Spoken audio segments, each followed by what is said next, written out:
Wednesday, late night happy hour. This one is We're Not Fucking Around Here. That's the name of the podcast. Soren Petro is in. It's Cofield. Never do we, Steve? Well, if people are new to the podcast and don't like the language, I'm sorry. But you want to let them, you want to set the tone right out of the gates is what you're saying. Well, establish audience expectations early. Yes. Okay. And again, I'll explain the genesis of the name. We're not effing around here. It's basically the Petro or Cofield show's mantra, because we have great people working with us, but every once in a while you need to remind them on this day of this show, we're not fucking around here. And it is so applicable, isn't it? How many times, at least once a week, you're here, a segment here. I hate the word segment, but a segment here, a segment there. You're like, come on. Every 10 minutes on the show matters. We're not freaking around here. Let's get it together. That's it. That's all. Yeah. I sent a link. We're good to go. Good. Let's make this happen. This has been one of the best days I've ever experienced in my life. I got to tell you why. This should be interesting because that's not the popular theme. I was just watching the Bee Gees documentary. My Lord, it's great. Oh, boy. And I feel like I can sort of come out of the Bee Gees closet. I don't know if you saw this documentary, but I saw people raving about it in the last couple of weeks, and I'm like, I've always loved the Bee Gees, and I've always felt like those BG fans like myself, we've been bullied. Now I can come out. I'm telling you, this is, on a serious note, it is an amazing documentary. And I couldn't tell where you're going. I was trying to read. No, I'm like, I know you're an asshole in there somewhere. I just can't tell if it's like the documentary sucks. No, the BG suck, or as I've gotten older, I've come to appreciate music more. I love music documentaries. I love when they tell the story of musicians and especially how songs come together. I'm not saying what we do is BG like, or like we're putting together unbelievable movies, but in the smallest way, we are entertainers, we are creators, and there's something like. The other one I loved was, what was it, a 4 or 5 part series on the Comedy Store to watch people talk about their craft. Being a comedian, dealing with an audience, and the pressure, and how they come up with the ideas. Like that's another one. That's art. So as I've gotten older, I've really gotten into like the process, because these are things I don't do. So I'm like, oh my God, that's amazing. So the Bee Gees documentary, some of it's about that, some of it's about their struggles. They had a lot of struggles. It's on. In the chat room. Is it available everywhere? Is it just HBO Max? I had seen a really good Bee Gees documentary that was a little older a while back, and I know this one people were raving about. And I'm not being a smartass here. The thing I was surprised by the most, there were a lot of young people who said the Bee Gees documentary was awesome. And the other thing is they're heterosexual. Because I think for the longest time when I heard people talk about the Bee Gees, they'd always been like, that's gay. And, it was also the Bee Gees like rose to greatness during the disco era. So for the longest time, people were like, disco sucks, pussy, And now you look back on it, you're like, it actually was a really cool form of music. So they were not they were hot. And then they were like, maybe the first band that was like, hey, this is the hottest thing going. And then immediately like, they suck. You're a douche if you like those guys. Like, yep. And that's every band now. Oh my God. Have you heard the Killers?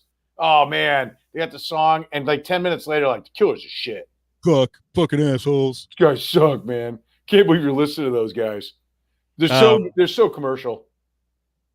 I mean, that is what young people do with music. I guess, when people find someone they really like, there's always going to be a contrarian who's like, you're a pussy, man. This person's better. This genre's better. It's like, shut up, grow up. Gary Parrish brought that up. Who was it? He said, what was the analogy he made? It was brilliant. It was something to the effect of like, so-and-so, it was somebody in college basketball or in the sport of basketball. He goes, they're like the Coldplay of basketball, right? Like they're fine. They're really good. They're talented. They made a lot of money. But like whenever you want to say something sucks, you say you're this, right? He said they're the Coldplay. What was the other band he's? Creed. The Creed and Coldplay of basketball. Like if you want to say somebody sucks, like guys had a fine career or the team has been a fine program, whatever it was he was talking about. He's like, but really you only bring them up when you want to diss on like, oh, God, we're not this program. Right. Oh, thank God we're not Creed. Like, oh, you mean with tens of millions of dollars in the bank and sold out stadiums? Yeah, thank God. You're keeping it real in a club with 4 assholes. Right. Brady says Bee Gees are the original Nickelback. Brady, I know you're way too smart for that, so I think you're being sarcastic. If you're not, watch the movie. They essentially came up with a whole genre of music. You may not like that style of music, but their story's pretty sick. So, by the way, put up Renee's comment because there's so many different directions. Plus, you got to know Renee, one of the great pizza makers of our time. By the way, was there another one after this? You see what he put up? We went to Creed. Oh, okay, wait. No, the one where he said, dealt with that shit my whole life. Like Renee's dealt with so much shit. Like I don't even know what direction that's going. But then he did just remind me, we went to Creed together. Did you really? Yeah, we did. Saw Creed at Kemper, I think. Wasn't that back at Kemper, Renee? Like the old Kemper Arena days, man. Old school. Saw the Beastie Boys at Kemper. Saw Creed at Kemper.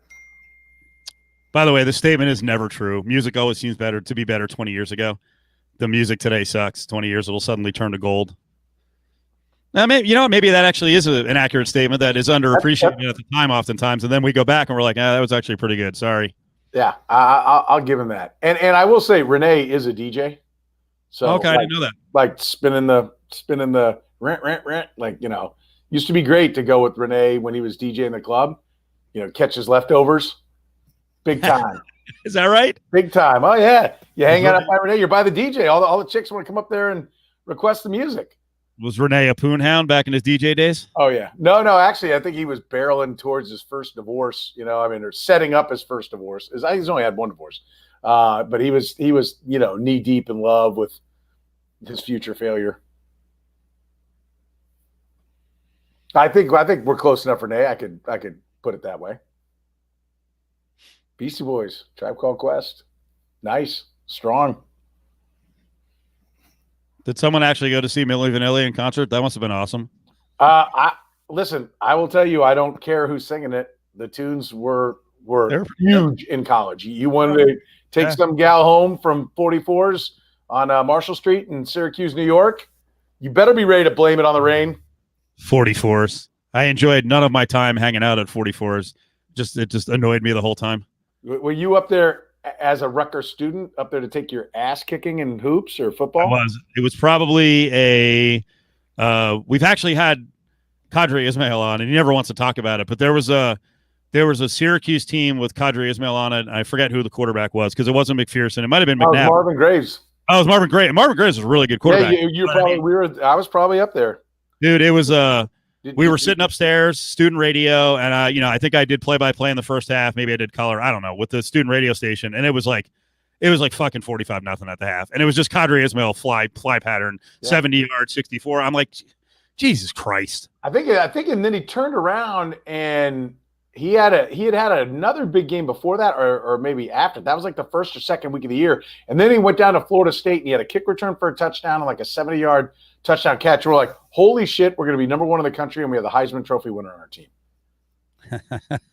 He slowed down a little bit after that. Yeah, he was good. He wasn't rocket, but he was very, very good. Very good. Yeah, really good. He's still, I saw a stat the other day when Tyreek Hill blew up. I forget who the opponent was. All these wins, they blend together, Steve. You wouldn't know about it being a Jet fan at all. I don't know.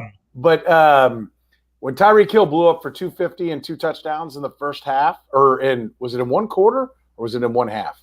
I know he did in the half. I can't remember if he did it in one quarter or one half. But anyway, whatever game that was, they put up the other guys that had done it, and Kadri Ismail was one of the guys that had done it. Oh, really? 250, 2 touches in like one half or one quarter. I can't remember which was. It must have been a half. Maybe it was a quarter. I think it might have been a quarter. And he was one of the other guys that had done it. So yeah, he was an explosive player, man. And he didn't go down when you touched him. That's one of the things I loved about him. He's one of those guys that run through an arm tackle. Like Zach Ertz, like if you get near him, he's gonna, turtle and hit the ground. And by the way, have you seen there's a Twitter account called I think it's like Zach Got No Yak or something, and they just put up videos of Zach Ertz going down the moment he's touched. after making a reception. Really? Yeah. I didn't realize it was so bad till I saw that.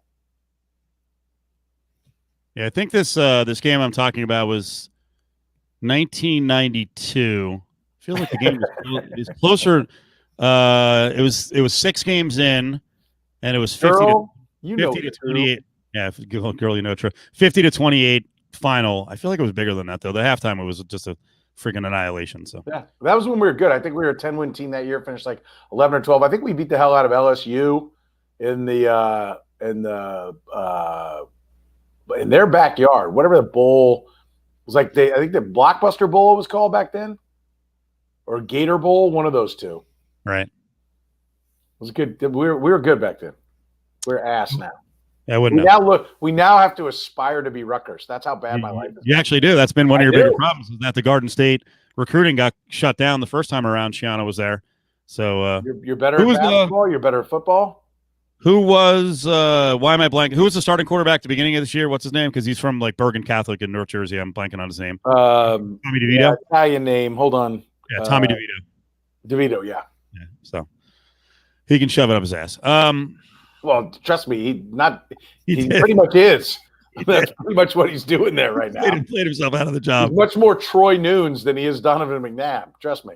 The great Troy Nunes. That's right. All right, I got a question for you. I made a prediction within a week, maybe 2, of Bill O'Brien getting fired by the Texans, that the Texans absolutely would not hire a person of color, and that Eric Bieniemy, the hottest candidate running an offense in all of the NFL, had no shot to be the Houston coach. What is going on the last couple of days? Why are they not talking to Eric Bieniemy? Well, there was one report today that Eric Bieniemy had talked to all 6 teams.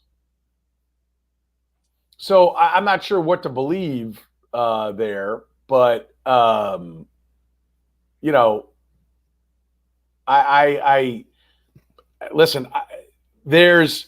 Here's one of the things that's funny, because I brought it up with Adam Schefter this week. Oh no! Did you really? I did. I brought it up and I said, the way I put it to him, because the guys on the Zone, our midday show, had on a guy from Denver, and whenever you bring on people from Denver, they go right at it. Like everybody else kind of tiptoes around this other part of Eric Bieniemy, and they go right at it. And they talk about a parking lot altercation. They talk about, times when he was at college, when he was coaching at college, and they don't mess around. I mean, and it's really kind of, it's unsettling, because you're like, man, you better have the juice on that, because you're kind of on a line, right? Like if you have the video of domestic abuse, okay, then you'll be like, well, and he struck her, and what a terrible human being, and blah, blah, blah, blah. Like, I mean, they don't jerk around in talking about it. And I think it's a very underreported part of the story. And I've talked about this before with, when we get into Brett Venables, the defensive coordinator at Clemson, because there's all these rumblings that come out of Manhattan, Kansas. And I brought it up on the air, and then everybody freaked out on me and was like, what are you talking about? Have the proof. I just go, I don't have any proof. What I'm tired of is like, there's like 3 different separate stories, and I'm not going to tell any of them on the air, that K-State people, many K-State people, not all of them, but many K-State people will be happy to come up to you and tell you to your face, this is a fact, this happened. And that's why Brett Venables never gets a head coaching job. And so I said, listen, I want someone to have the balls to call up here and tell this story on the radio, or I want people in Manhattan, Kansas to quit talking about it. Right? Now, it is peculiar, although he makes $2.7 million to be a defensive coordinator and seemingly will never be fired. He makes more than a lot of head coaches, and he never be fired, and maybe he doesn't want to be a head coach. There's a lot of reasons why. That's actually, if your goal is to amass wealth and you're not sure you're going to be a great head coach, then being the DC at Clemson is a great job. Yeah. It's why until he got fired, Greg Marshall staying at Wichita made sense to me. Making $4 million a year and flying around on a jet like he's Roy Williams, it made sense, right? Like why he didn't take a job. Why would you you should take the Alabama job. Why? So he can be fired in 3 years after he's gone to the tournament twice, and because the expectations are unrealistic. So like the Brett Venables thing's always pissed me off. Like I want somebody to be like, come out, and either somebody needs to be shut up because this guy's done nothing wrong, or somebody, if the stories are true, he needs to be outed and lose his job. Right now, I don't think the stories are true, so I think people need to shut up. I'd have no idea either way. Well, same thing kind of with Eric Bieniemy, in the sense that, like, okay, and I've had people say, hey, part of the reason why, he's not getting jobs is because of his kind of his checkered past, which, and that's that it's not just, oh, they passed him over, or, oh, they're not going to hire an African-American head coach. And I've also been told, somebody else said, hey, he doesn't interview well. It's a guy from Denver again, one of the guys at Altitude. And he said he doesn't interview well. Like, his interviews are not good. And I've talked about that with Bob Glauber from the New York Newsday, who's my NFL insider. And he said, listen, Tony Dungy didn't interview well. Like, that Tony Dungy interviewed 17 times before he got a job. And Tony Dungy doesn't broadcast well, so I can see why he doesn't interview well. No, wait, hold on a second, though. If you're capable of broadcasting decently, you would think you'd be a solid interview. But I do buy that. Listen, first of all, there is a racial part of it no matter what. You're generally going to be sitting in front of the old guard, old white guys, right? Right. And there are some barriers to overcome. The interview is one of them, and if you're not wowing them, that hurts you, right? You're already up against it. You're already up against it. I want to get to here, because I made the prediction a couple of weeks ago too that I'm not sure Bieniemy's getting a job, which people are going to fucking flip out about. Well, then guess what?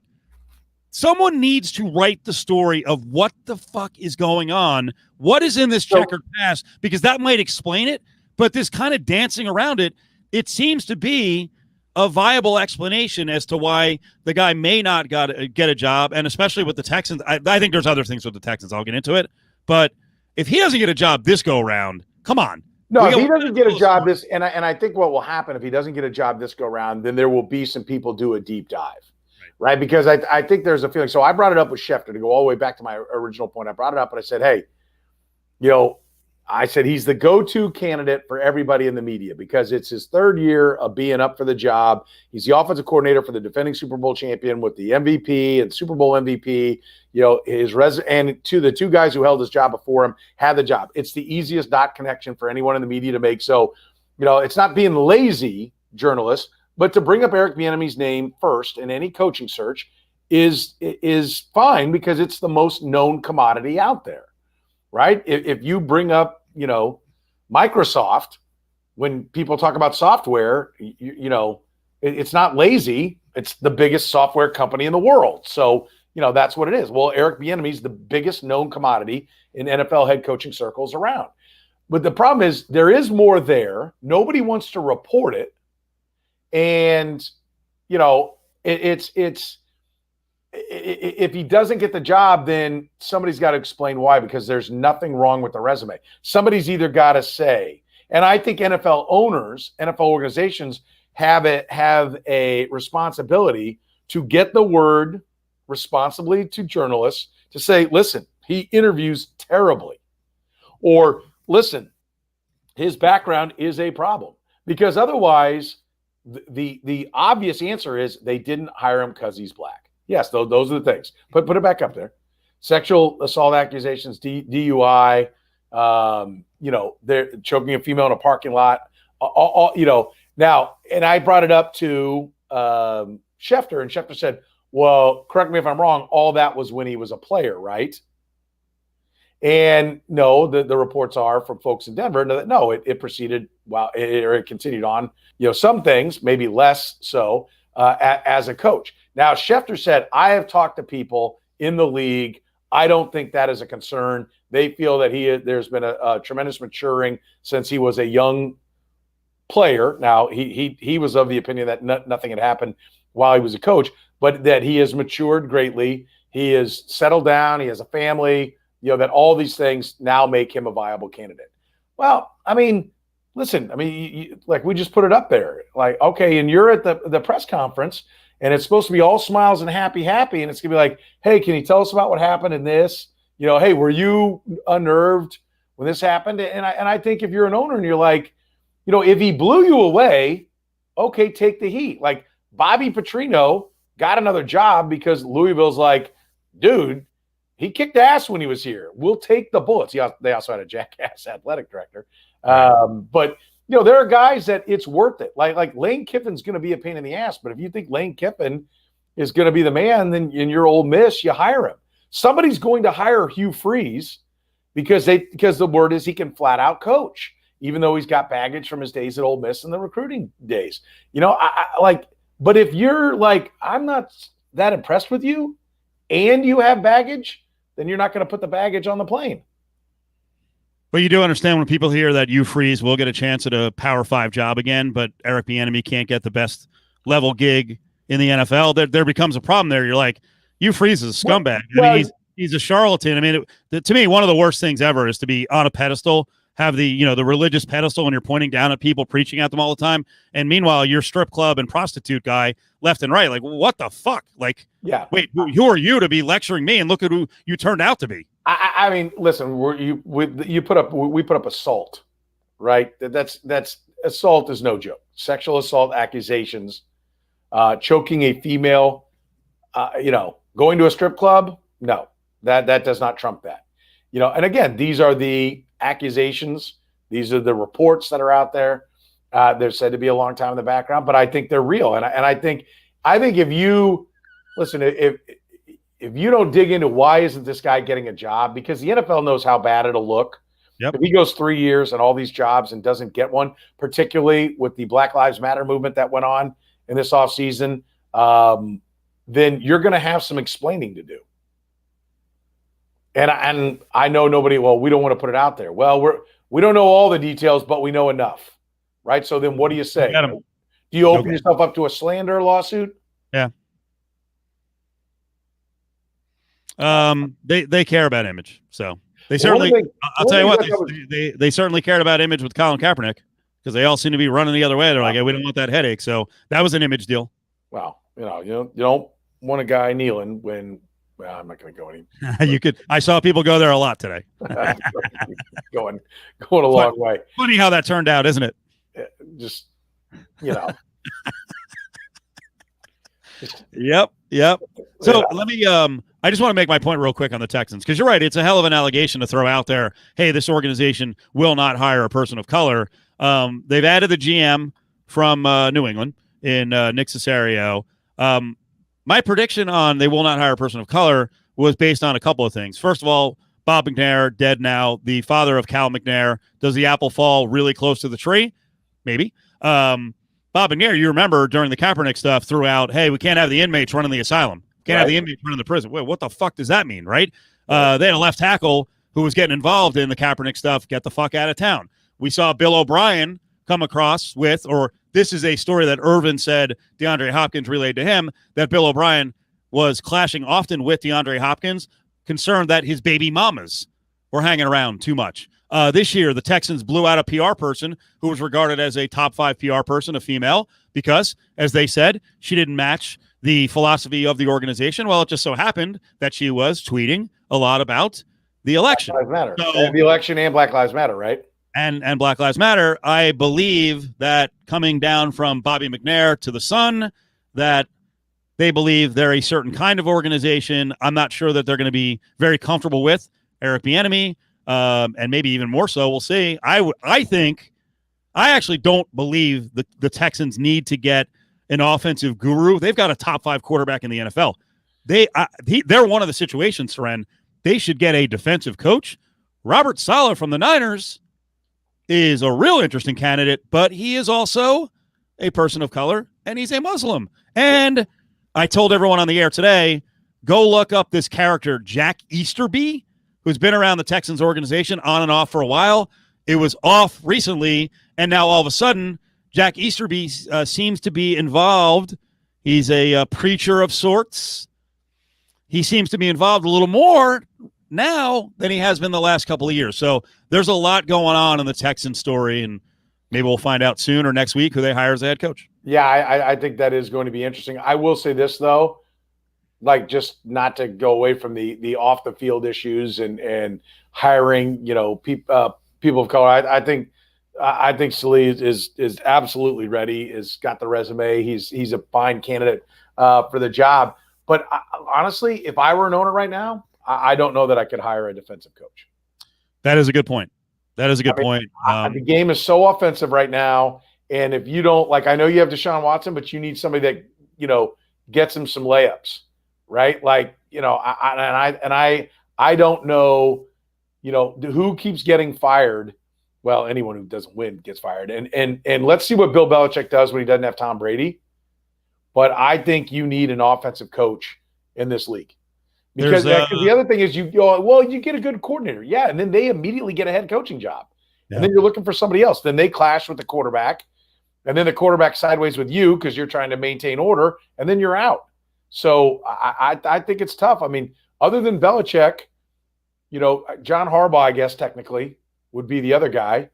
Yeah, we talked about this a while ago. A younger guy who has come out gangbusters, who is a defensive guy, is Brian Flores. Brian Flores has come out. Well, Brian Flores is off to a good start, but let's make a playoff first. I get it. This year was 10-6. It was a good year. Let's develop Tua.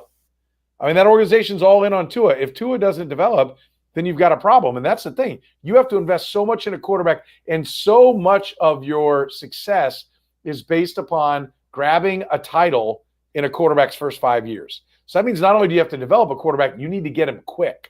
The guy who's the Bills coach, McDermott, is the guy who's looking good. Vrabel does look good. But let's see what happens when Vrabel loses his OC, which is probably going to happen this year. Could happen, yep. Okay, let's see what happens. Who's the OC in Miami?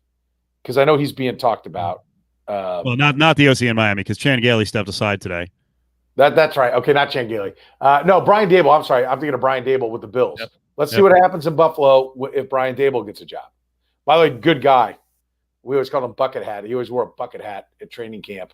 So we always like that. Look the part, right? But a really good dude. I used to interview him like 3 or 4 times a season when before, because Herm didn't have the complete lockdown. Or was he Herm or was he Scott Pioli? Anyway, I got 1 year being able to interview him on a regular basis. Good guy. Is he? He's the kind of guy who could go in. He'll interview well. I think there will be a little bit of, is this guy really a general? Like he doesn't command the room. Andy Reid commands the room. He immediately is in charge.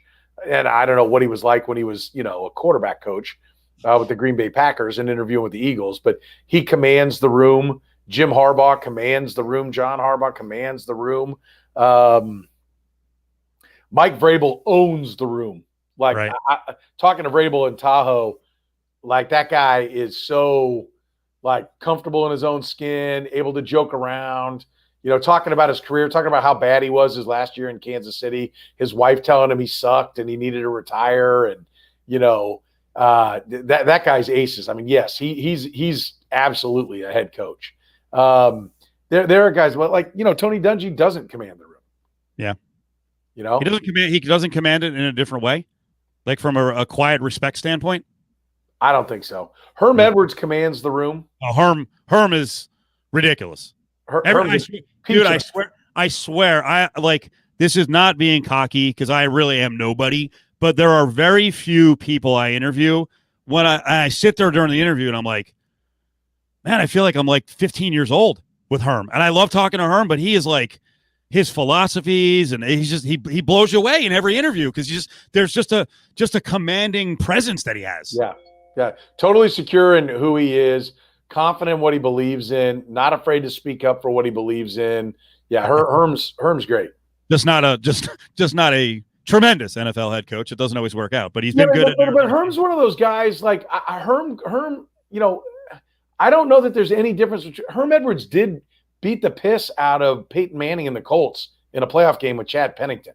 I mean, I always, any coach that had any success without a Hall of Fame coach, without a Hall of Fame quarterback, I always wonder what would they have been with Brady? What would they have been with Mahomes? What would they have been with Elway? Because what was Mike Shanahan without Elway? Right? With him, he's a 2-time Super Bowl champ. Yep.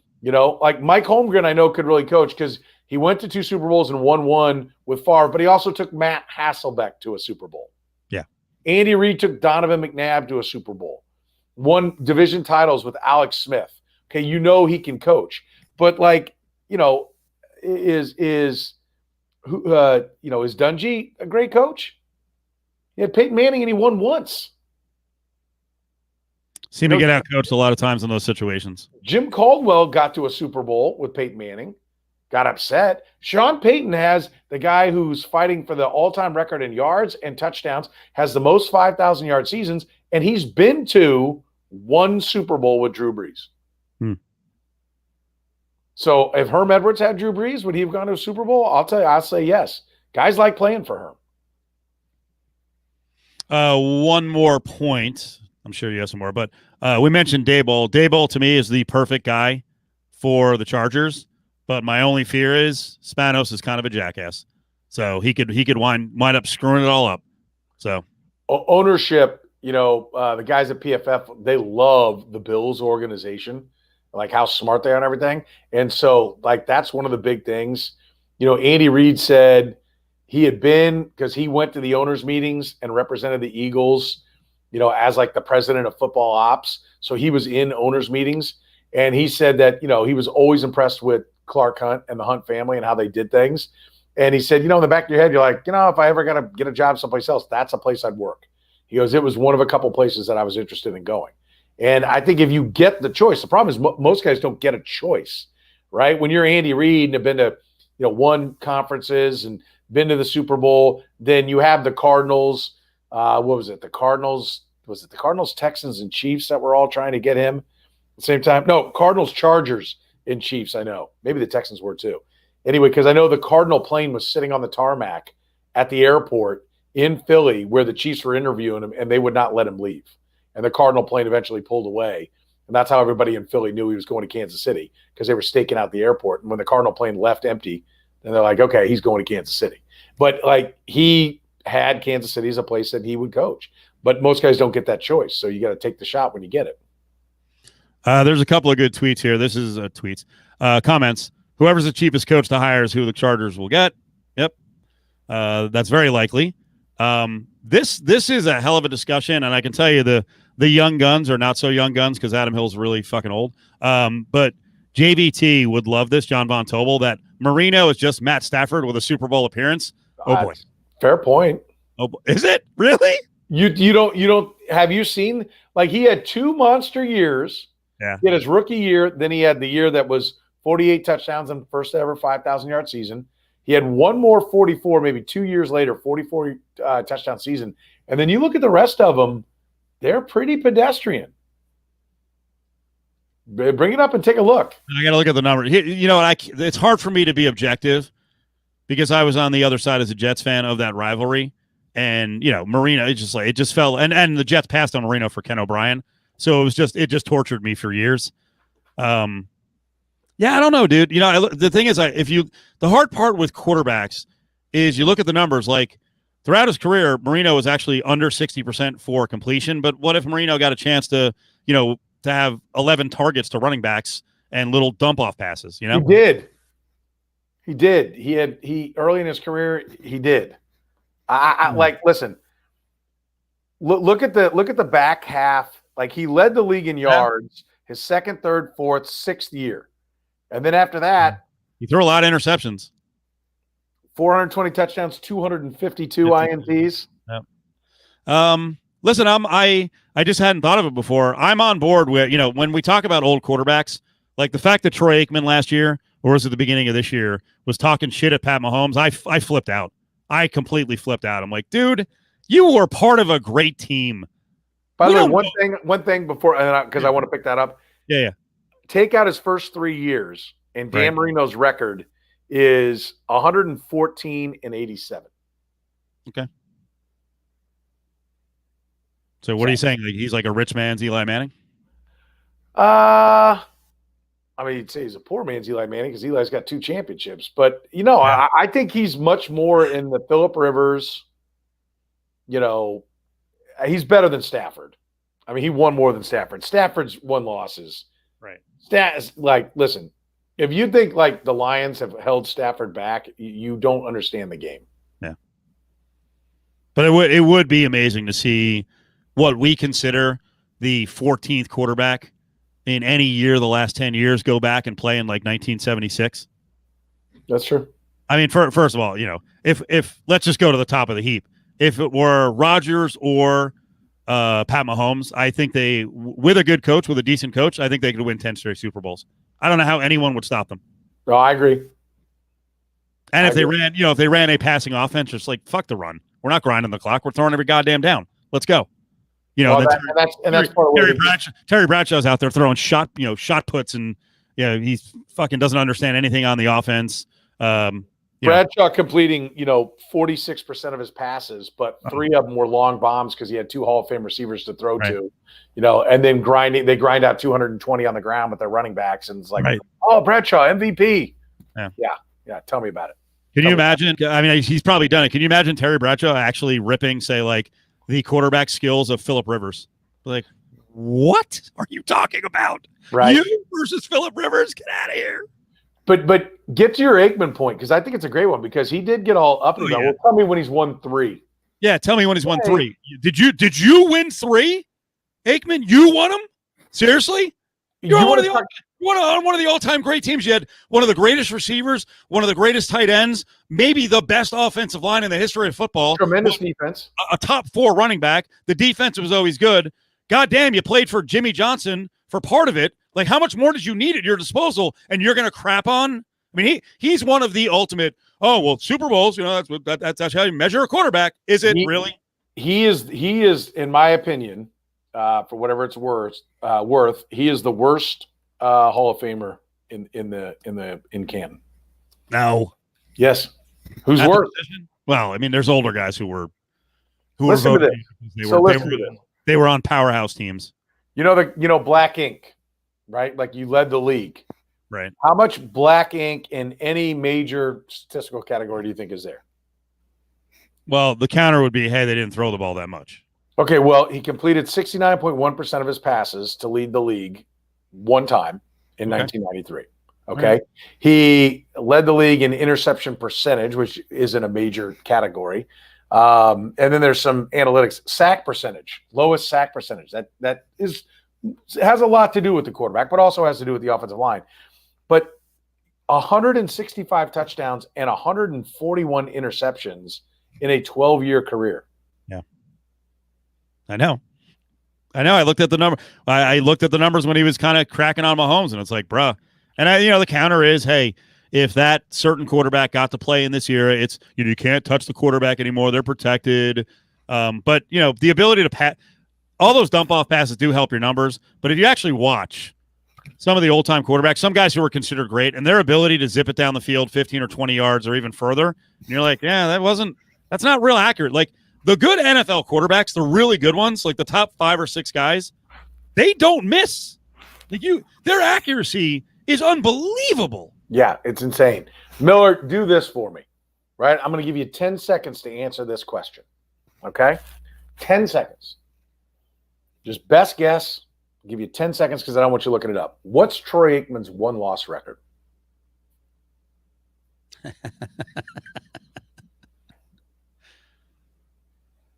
Get it on the screen. Come on. All right, listen. 94-71. Not bad guess. 94-71. Right. Like, you would think he was 100 and like. I ask people that question. They're like, I say, well, and I'll give him like I kind of bait him because I'm like, well, this quarterback's won this many. I don't know, 180 and like 60. Like, no, 94-71. Well, they sucked early on. How long did they suck for? 2 years. Yeah, I would. My guess would be. I'm sorry, 1 year sucked, but weren't really good. Oh, here's his year by year 1 loss: 0-11, 7-8, 7-5. Now listen to this run: 13-3, 11-3, 10-4, 12-4, 10-5, 6-10, 7-4, 7-7, 4-7. There is a window where the whole thing was together, pre-salary cap, and they kept all this talent together. And they cashed, and was he a Pro Bowl quarterback? Yes. You want to say he's a Hall of Famer? Okay, that's fine. But he's the worst Hall of Famer in there. He's the last guy in. I think Namath is there with him. Yeah, that's Curtis's big one. Is Namath way more ISPs than touchdowns, but understand it was the era, and he lacked discipline. I think he may have been drunk and high 80% of the time during the season. Can we at least agree that Troy Aikman, maybe a better way to put it is he's the most overrated? Because there's a bunch of backlash about Namath being in there. Like, he is a prediction. The only reason Namath is in there is because he guaranteed the Super Bowl. And then he threw the ball like 7 times in that game. Right. And I'm like, God, that's fair. But Troy Aikman acts like, and people talk like, was like this great quarterback. And amongst his peers, he is pedestrian. You're right, CJ Cards fan. Totally agree. Trevor who? Fuck that guy. It's all about Sam, baby. It's all about Sam. You're gonna grab who are the Jets gonna get with pick number 2? Penny Sewell. Yep, I'll take it. Like people think it's funny. I'll take 2 tight. I'll take 2 awesome tackles. Let's build it that way. Let's go. I'll also take if they could actually trade back, but everyone wants to trade back. If they could trade back, then I'll take a receiver, 8, 9, 10, 11, and take a future first. I'll do that. But if I have to stick in that spot and without a premium pass rusher, and it doesn't look like there's a guy who's worth the number 2 pick, yeah, you know what? Two awesome offensive tackles. Let's do it. Do you want Devontae Jones?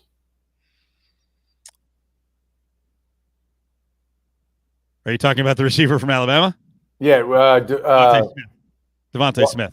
Devontae Smith. I'm sorry. Yeah. No, I would take. I like Jamar Chase a lot. I think he's got his head on correct by sitting out the season. He opted out. He got ready for the pros. I think he's going to be a stud. I like Jamar Chase. I'm not even sure that Devontae is the best wide receiver on the Alabama team right now. Right. Well, Waddle may be back for the title game, and he's probably the better pro prospect. Yeah. We'll see. Again, not a fan of taking wide receivers, but a lot of that is, and I've said it before, is Jets war wounds over the years in the draft, and it's hard to get past Johnny Lamb Jones, or even like Keyshawn was very good, but was Keyshawn a number 1 pick in the draft? No. So, defensive ends, awesome defensive tackles, cornerbacks, offensive tackles is where it's at in the top 5, but the Jets are a little limited. So, in terms of what's available, so we'll see. No. I was asked why I voted Mac Jones number 1. I did have Devontae 2. Yeah. I had Trask 3. I did not have Trevor Lawrence, which I was all set and ready to go. Trevor Lawrence. When I watch Mac Jones, like part of it, it's like why I'm not as high on Devontae Smith is because I think Mac Jones threw. I think he threw perfectly. Now, does he have a great offensive line in front of him? Yes. So does Trevor Lawrence. Right. Kyle Trask was I think I had Kyle Trask 3 on my picks, but when I watched Mac Jones, he dealt. And like you see all these like, oh, what a great catch. The throws are where only they can get it. So I thought he was the best guy, and I thought to step in the way he played and not miss a beat, he's the reason why that thing hums at Alabama.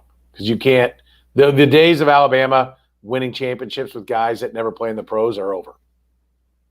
Yeah. They're over for everyone. Yeah. Can I go back to some of the job opening stuff real quick? Yeah. So you're seeing a lot of the GM candidates and coaching candidates are from some of the most successful teams. Apparently, the Texans, in getting this Nick Caserio guy who was with the Patriots in personnel / GM, got top 5 money for all GMs.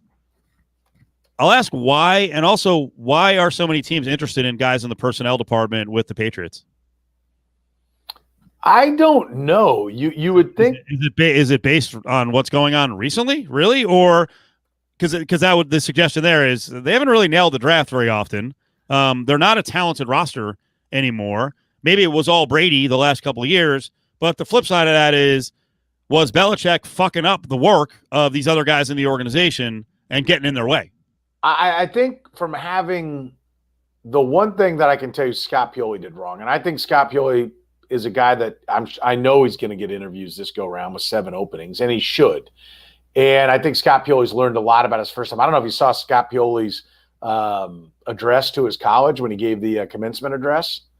And it was one of the most like, here's my soul conversations ever. He's like, I got the job in Kansas City and I did a bad job and I got fired because I did a bad job and I deserve to be fired.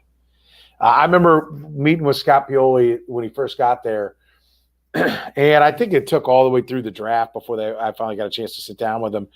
And he was telling me about the process and this and that, and football's important, and kind of all these little. Every coach has got their little catchphrases that define, help them define what their deal is about. And I said, look, Carl Peterson was here for a long time. You're replacing Carl Peterson. Carl Peterson was here for a long time because he got it right with his coaching hire and Marty Schottenheimer. Did you get it right with Todd Haley? I said he got it. He got it right with his number 4 overall pick. He had a high draft pick. I said, when you get this job, you're almost always hiring a coach and picking high. I said, 3 things you got to do: get the coaching hire right, get that high pick right, and then get the quarterback right, because you probably don't have a quarterback or they wouldn't be hiring you. I said, you hired Todd Haley. Is that Marty Schottenheimer? You drafted Tyson Jackson. Is that Derek Thomas? Because you took Tyson Jackson at 3. Most people don't even know who the hell that is. Defensive lineman from LSU that he took with number 3 overall. I said, and then your quarterback, you've gone and gotten a guy and given up a second-round pick to go get Matt Castle. And then he spent his whole time here with people going like, when are you going to go get your Tom Brady? And him saying there's a lot more than just a quarterback. And there isn't. Yeah. It's all the quarterback. All right. If not, you have to have all exceptional people around you. John Harbaugh and Lamar Jackson has played great at times. But winning with Joe Flacco, it's why Joe Gibbs will always be. I don't know what 4 coaches go on the Mount Rushmore, and I don't know what order I'd put them in, but I know Joe Gibbs is fucking one of them, because you win 3 Super Bowls with Mark Rippon, Joe Theismann, and Doug Williams, none of which, 3 different quarterbacks, and none of which are going to be in the Hall of Fame. That's something nobody else can say they've done. It's absolutely unique. The most underrated coach in NFL history is Joe Gibbs. That's awesome. You got me thinking when you mentioned Todd Haley, and let me start with this. There are rumors out there that the coach resurrector, Nick Saban, could look at Adam Gase as his OC, could look at Matt Patricia as a defensive coordinator, a defensive assistant, advisor. If those guys get looks, and they have, this was not a great look for both of them with the Lions and the Jets. Where the fuck is Todd Haley? He's coaching high school. Like, how bad is his rep? Not like criminal. Okay. So Andy Reid, I started to tell the story. Andy Reid said on Monday in his Zoom, he was getting a lot of questions about Eric Bieniemy, right? Because they played nobody last week and they're not playing next week. Andy Reid said, listen, owners don't want problems. Right? You have to solve problems if you're going to be a head coach. And then he explained why Eric Bieniemy is a guy that can do that. And I thought it was really telling. He's like, owners don't want problems. They don't want contract problems. They don't want quarterback problems. They don't want, off the field problems. Like, part of your job is that the owner doesn't have to deal with any shit. Now, Andy Reid has also risen to a point where he's got more power than most coaches, and he can solve, it's his way or the highway everywhere in that building. Not that Brett Veach is some stooge. He's not. He completely trusts Brett Veach's talent, evaluation skills. Brett Veach is a rock star when it comes to talent evaluation. And he and Andy Reid are on the same page. I mean, he trained under Andy Reid, so he knows what Andy wants, and he gets him the guys that he wants, right? And Veach is a really good GM. And then he also hires really good cap people. That's why Brant Tillis is being interviewed for GM jobs. He has good people around him, and he lets them do their job.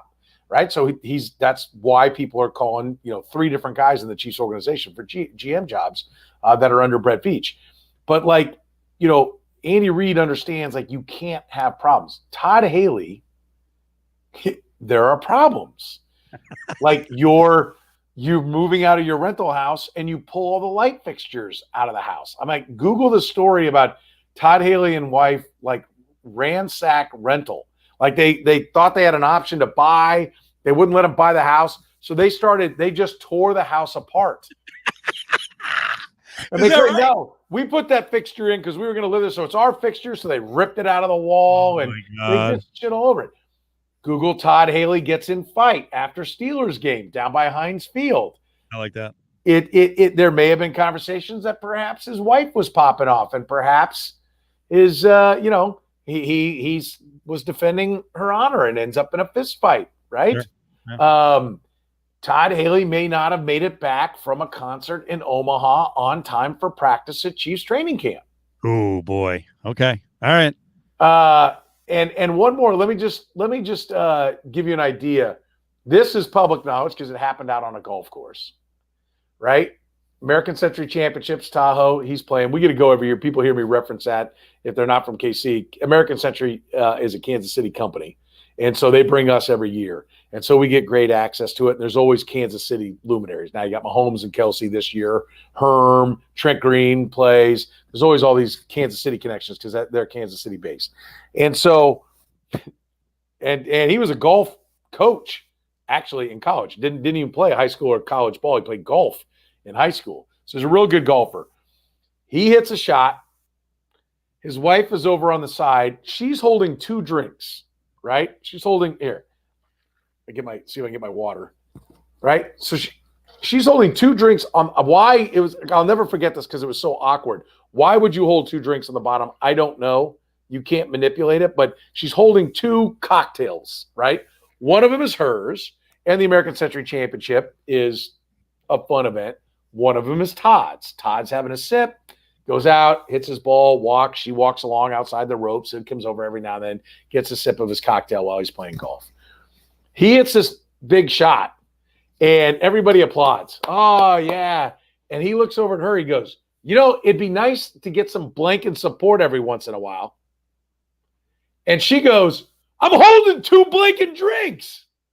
I don't know when the podcast is. We're not fucking around why I'm not saying it, but yeah. Watching that there's spectators everywhere. Yep. And watching that exchange, I'm like, this is not a calm environment when you hire Todd Haley. Like him going at Anquan Boldin on the sideline of the NFC Championship game when he's calling plays for the Cardinals on their route to the Super Bowl. That's him all the time. Now, I will also say, Todd Haley, the guy, I love him. He is great. He's fun to talk to. Yeah, he's always good to me. But, you're going to have shit. Like, you hire Todd Haley, you're going to have shit. That's awesome. And he found someone who matches his angst, so they're probably constantly battling and friggin' aggravated with each other. That's a happy marriage. They have 5. I actually think it is. I think they are just both high-strung people, but it works. They have, 6 kids, maybe more, a couple adopted kids. I mean, it is I would love to do a deep dive into the Todd Haley family world. Let's see what it is, because he is a great guy to talk to. You sit there and have drinks with him, you're going to have a good time. Yeah, I love hanging game too. I love hanging out with couples that drink too. So it's always it's a funny experience. The funny experience. Another NFL topic from this week. By the way, did you want to answer the Patriots question about why is everyone so fired up to get Patriots front office people when the last couple of years the roster has been just ravaged? I think because they don't understand. They really have not been that good at drafting, right? They got Tom Brady right, and that's covered up a lot of mistakes. They can't find a receiver to save their ass. They have not hit on a receiver in the draft since what? Deion Branch? Meanwhile, the Steelers are like, yeah, what do we need? Another number 1? Yeah, we'll get that in the 4th round. Steelers always have the next guy. They're like, Antonio Brown, get out of here. Listen, I don't know why you'd hire anybody from New England. I really don't. Like I said, Bill O'Brien's the most successful guy, and he didn't come straight from New England. He went through Penn State, right. But he's the most successful guy to ever come from the Bill Belichick tree. Well, like I said, maybe the reputation of this Cicero guy who's with the Texans is he is brilliant, but Belichick getting long in the tooth is a stubborn ass, and he was getting in his way. I don't know. I think it's possible that word's out there that Belichick doesn't, he was keeping him afloat, but he could have been way better. But I think it's also possible that owners are dumb. Okay. They don't know what they're looking for. I'm impressed with John Sherman, the Royals owner. He's a billionaire and he knows baseball, but he also knows what he doesn't know. Right. And I think that's a quality that most billionaires don't have. Oh, I was great in the engineering field. I shouldn't bring that up because the Baltimore owner, I think, does get it. I don't know what the hell the Cleveland owner. Well, he's accused of all kinds of improprieties, but he thinks he knows more. Dan Snyder. Yep. I mean, it's legendary. You read some of the books. Who is it? Mike Nolan, defensive coordinator for a football team, and he tells them like, "Hey, your defense is too vanilla." Right? They lose a game the next week. He comes into his office at like 5 a.m, and there is a huge, like if you go to the ice cream shop and they have the things that they're dipping it out of, there's a huge thing of chocolate ice cream melted all over his desk, right? Like a 3-gallon tub, whatever they have in the ice cream store that they keep scooping it out of, full. It was put there Sunday night after the game, melted all night all over Mike Nolan's desk with a note that said, "I told you I don't like vanilla. Enjoy the chocolate." You think that you wonder why that asshole had never won anything? Yep. Oh, the stories as people get more comfortable talking about him, the stories that will come out about Dan Snyder will blow people away. And anyone who's like, he's not involved in, he's not involved personally in the dysfunction of the organization with women. Yeah, he is. He is. So. Oh yeah, that's coming out now. He's as I named him before the season. He's a 5'5" former fraternity guy who has always felt like a little guy, and he was the guy with the hat on backwards trying to get laid. And he's like, "Hey man, you're not going to diss the Sny Dog. I'm the Sny Dog." And you're like, what the fuck? Now that he's rich, he can be the Sny Dog. And everyone's like, all right. He was also the guy. Sorry, Mr. Sny Dog. He was also the guy that once he got in the club, the owners went, "Wait a minute. We got to be way more strict on this." Yes. They're like, "This guy's an a-hole." And he, to his credit, he didn't really have the money to buy the team. He just financed the shit out of it. And they're like, "All right, from now on, you got to be, your ownership group has to be 60% liquid, and the top guys got to have 51% of it." Because he was one of those guys, came in at like 20, 30%, and they financed like 98% of the team. And, they're like, "All right, we screwed this up. Like, we got to do this better." He's new money, but without the money. Or he was, because now he's got the money. Yeah, now he's got it. I just explained what the Sny Dog is. He's a horse's ass who was a little guy not getting laid in college, turned his hat backwards, got in a frat, acted like a jerk off. He's cut up champion sweatshirt, hoodie with the cut, and cut the elastic off the bottom because he was, that guy. That guy, exactly.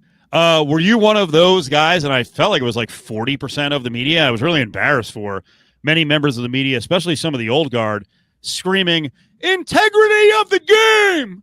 Doug Pederson not playing hard, embarrass the game!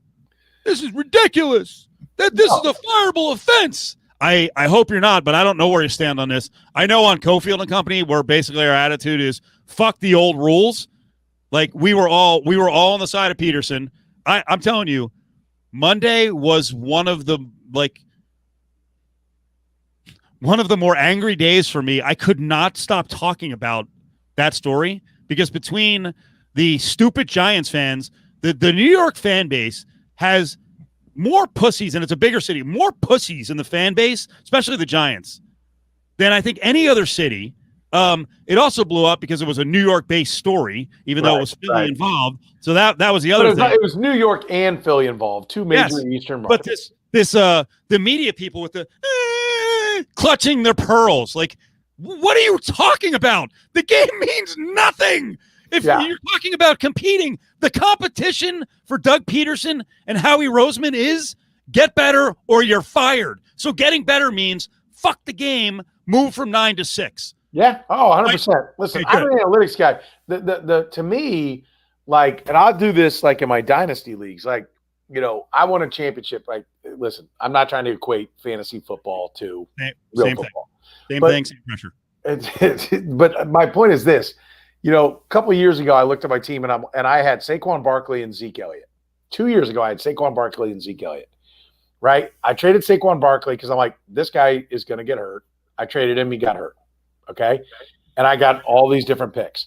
This year, coming into the year, I traded Zeke Elliott because I'm like, wait a minute, he's got COVID and running backs break down, right? And in ours, in most times leagues work this way. We start a lot more players. You got a lot more players on the field. We have 16 teams in the league.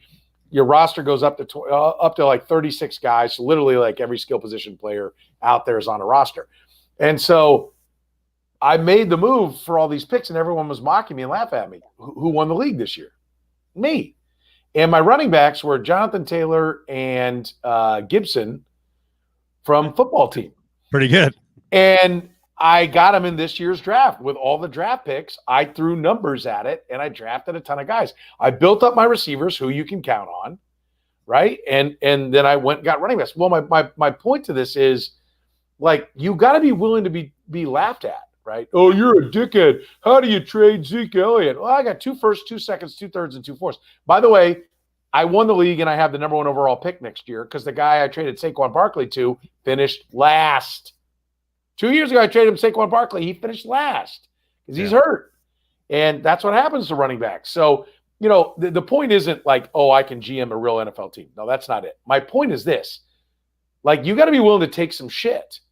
And that's the tank thing. The Astros were willing to take shit. The Sixers were willing to take shit. Now, they fired the guy who took all the shit and then tried to reap the rewards without him. But the problem the Eagles made was not identifying early on. Like everybody in the NFC East should have tanked. Of course. Even football team. Because even whoever gets in isn't going anywhere. And even if you back ass into the first win, you're not good enough to win 2 games. So why are you fucking around with it? The Giants wound up winning. Right? They wound up winning? Yeah. Yeah, they beat the Cowboys. So they finished 6-10. Going into the game, they could, if they had won the division, their draft pick could have been anywhere from 19 to 3.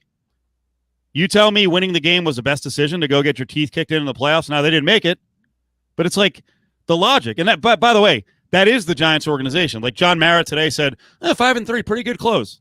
What are you talking about? You're fucking Petro, you mention it all the time. That zone of 6-10 to 9-7 is the worst place to be in the NFL. I go all the way to 10-6. 6-10 to 10-6 is the wash. If you go 10-6 and you're like, well, we got it all figured out. Bullshit. Like being like everyone getting excited at the Dolphins. Like I do like what Flores is building. I think he's going in the right direction. But he hasn't proved shit until he wins more than 10 games or makes a great run through the playoffs. Like 10-6 is nothing. 10-6 is you didn't get hurt that year and the schedule smiled on you. It's no man's land. 12 wins and up are the real teams. 4 wins and less are the shit teams. Yep. 11 wins, 5 wins are kind of a little bit of no man's land. Like, I'm not sure what they are. 12 and up, you're no joke. Like, the Chiefs had all kinds of injuries last year. They still won 12 games. That's why going in, you should have had your money on the Chiefs going into the Super Bowl because you're like, wait a minute, they lost their left tackle. They lost their best defensive tackle. They lost their quarterback for 2 games. They're all everything quarterback. They lost their number 1 wideout for 5 games. They lost their corner for this. It's like, no, and now they got them all back and they've won 6 in a row. Like, this team's no joke, but everyone was blowing the Ravens going in. And in reality, the Chiefs were the best team. It wasn't a fluke, and they validated that this year. Same thing, like if you're winning 10 games, you're nothing special. Now, it's not to say you can't be the 2011 Packers or 2010 Packers and go 10-6. They were a team that was tremendously banged up, got people back, managed to win 10 games banged up, got people healthy, made their run, won the championship. By the way, validated how good they were the year before because they went 15-1 the next year. Now, they lost in the playoffs in the first round, but they went 15-1. So, yeah, that's like total fool's gold if you're like, we won 10 games this year. So, great. You didn't suck and the schedule smiled on you. Mark it down now. The Giants will have an easy schedule again. The division might be a little bit improved, but not great. They'll jump up to 9-7, and Giants fans will be jerking themselves off, all fired up. We're going in the right direction. Joe Judge is a great coach. They'll be 6-10 the year after. Oh, they'll go right back to it. If Danny Dimes is the quarterback, right back. The easiest thing, Curtis and I, Curtis did the legwork. I talked about it. Less than 6 wins to 10 or more wins. The average record the next year is like 7-9. Yep. And there's a couple of teams that went like 12-4, but most of them all regress back to like 5-11. Mm-hmm. Like, it's the easiest thing. So, like, who this year fits that bill? The football team and the Bears didn't get enough wins, but who is bad? That's it. Well, the Dolphins kind of fit that bill, but they're not in the playoffs. But Bills were good last year, right? They were a playoff team and blew it. Titans were good. Ravens were good. And there isn't really Steelers. The Steelers will probably regress back because Roethlisberger blows. I'm going to tell you that right now because of the old quarterback situation. Rams are in the wash, right? Because Goff's not good enough. I like McVay, and Goff's not horrible, so they could buck that trend a little bit. It's kind of a weird year on where teams are, but like that's like you and I. We go up and bet the totals every year, and who do you always jump? Cleveland 2 years ago, they win 9 games. Everyone's Browns like this is the easiest under of all time. Yep. Let's go. And then this year they were the easiest over of all time. Everyone says, "Oh, they're shit." The teams in the wash are the easiest ones to figure out.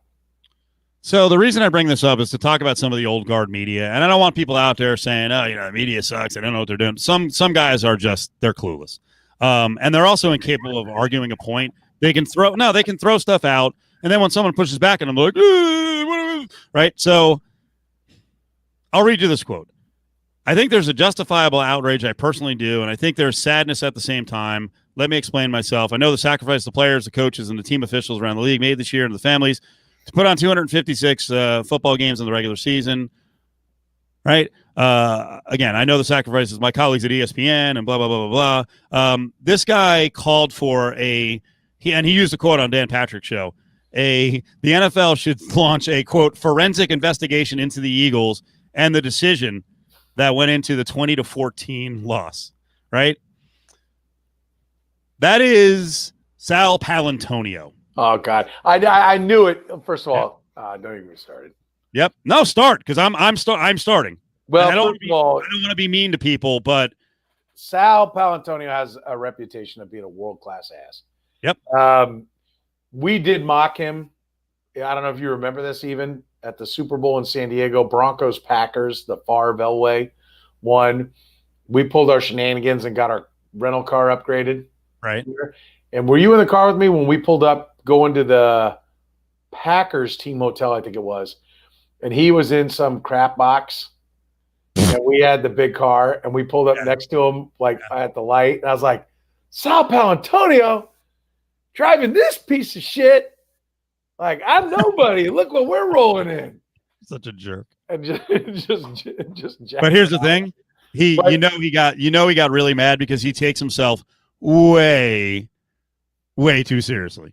I have been told by somebody in the league that coaches, certain coaches, this isn't difficult dots to connect, but I'm not going to connect them for you. But you should figure this out. There are coaches that will 86 you. And I was like, hey, I want to talk to coach. And they're like, yeah, okay, but don't screw him over. I'm like, okay, well, that's not what I do. And they're like, yeah, because if you do, you end up like Sal Paolantonio. Yep. Oh, there was the Andy Reid situation. I don't know if you remember his first year here, his second or third game. He played Thursday night at Philadelphia, and Paolantonio is trying to interview him as he's walking off the field, and he keeps going, and the security guy for the Chiefs is there, and he stops to let Andy talk to him, and Andy goes, "Why are you stopping?" "We're not stopping for this guy." Yeah. And kept going. Yeah. So that gives you an idea what Andy Reid thought of him. But yeah, there are certain guys in the sports media who are still stuck in kind of the old days and the integrity stuff and getting all worked up, and they also don't get what's happened in recent times where there's a lot more critical thinking and people are willing to push back. And the other thing is they don't see what's around them. And Sal Paolantonio had seen this was not a 90%, fuck the Eagles, this is ridiculous. I mean, there were a lot of people like that. There were a lot of people like myself and you who were like, what are you talking about? This is nuts.